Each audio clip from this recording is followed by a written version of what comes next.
ഈ ഉള്ളിവടയൊന്ന് നോക്കിയേ, ഇതിനുള്ളിൽ ഒരാൾ ഒളിച്ചിരിപ്പുണ്ട്. അപ്പോൾ ഇന്നത്തെ ഉള്ളിവടയ്ക്ക് ഒരു പ്രത്യേകതയുണ്ട്. അപ്പോൾ എന്താ പ്രത്യേകത എന്ന് നമുക്ക് നോക്കാമല്ലേ.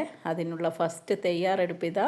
അരിഞ്ഞു വെച്ച ഉള്ളിയിലേക്ക് കടലമാവ്, അരിപ്പൊടി, മൈദപ്പൊടി, മുളക് പൊടി, പൊടിയായി അരിഞ്ഞ പച്ചമുളക്, പിന്നെ ഇതാ ക്യാപ്സിക്കം, മഞ്ഞൾപ്പൊടി, മുളക് പൊടി, ഇത്തിരി ഉപ്പും കൂട്ടി ആ ഉള്ളി നീരിൻ്റെ നനവിൽ തന്നെ നന്നായി ഇതങ്ങോട്ട് കൈ വെച്ച് ഞെരടിയെടുക്കാമല്ലേ. ഇനി ഇതാ ഒരു കോഴിമുട്ട പുഴുങ്ങിയെടുത്തിട്ടുണ്ട്.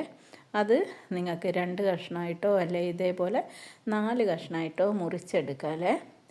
എന്നിട്ട് കുറച്ച് ഉള്ളീൻ്റെ കൂട്ടെടുത്ത് കയ്യിലൊന്ന് പരത്തിയെടുക്കുക. അതിൻ്റെ നടുവിലായിട്ട് ഒരു കഷ്ണം മുട്ട വെച്ച് കൊടുക്കാമല്ലേ.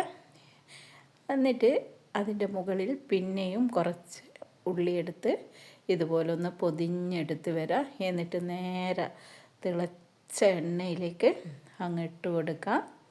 അപ്പം പിന്നെ നമ്മുടെ മുട്ട ഉള്ളിവട ഇവിടെ റെഡിയായി കഴിഞ്ഞു.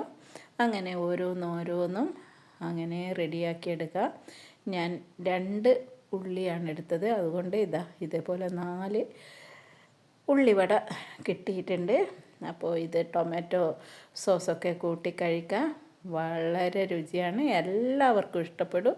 ഉള്ളിവട കഴിക്കാത്തവർ പോലും കഴിച്ചു പോകും. തീർച്ചയായും ട്രൈ ചെയ്യണേ. Thank you.